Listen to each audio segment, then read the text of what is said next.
Tonight on TV Close-Up, our correspondent Diana Romero will talk to some rat race dropouts, some very happy people who've given up regular jobs and high salaries to start a new way of life.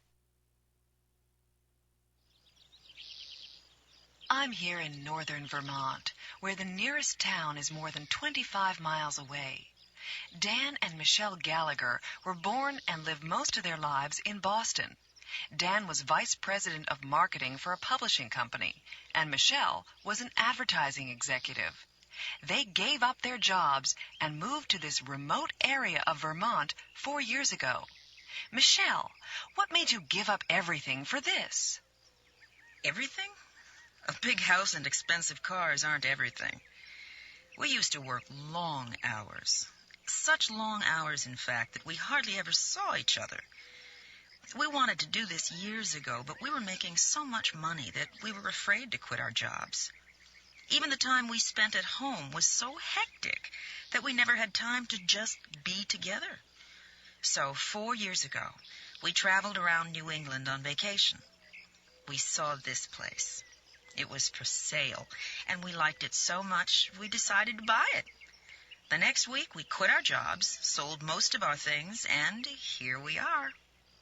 How do you earn a living? We don't need a lot.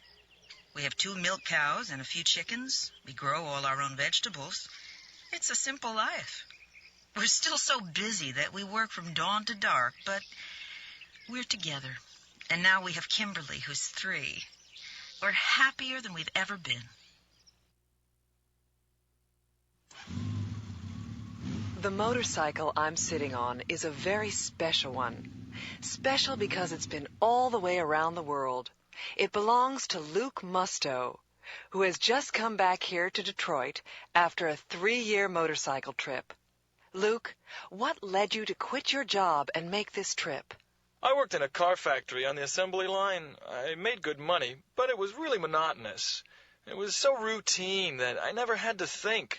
My job is done by a robot now. Big surprise.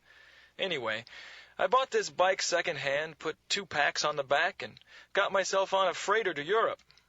What did you do for money? I had a little money saved up, but of course it didn't last long. I had to find work where I could. I did a lot of different things. Picked fruit, washed dishes, worked as a mechanic. How did people react to you? Everywhere I went, people were so friendly that I always felt right at home. There was such a tremendous amount of interest in the bike that it was easy to start a conversation. Usually you can communicate without knowing the language. Did you ever feel like giving up and coming home? Only once, in Bangladesh. I got so sick from something I ate that I had to go to a hospital. But it didn't last long. You've had such an exciting time that you'll find it hard to settle down in Detroit, won't you? I'm not going to. Next week I'm leaving again, but this time I'm heading south, to Tierra del Fuego. See you when I get back.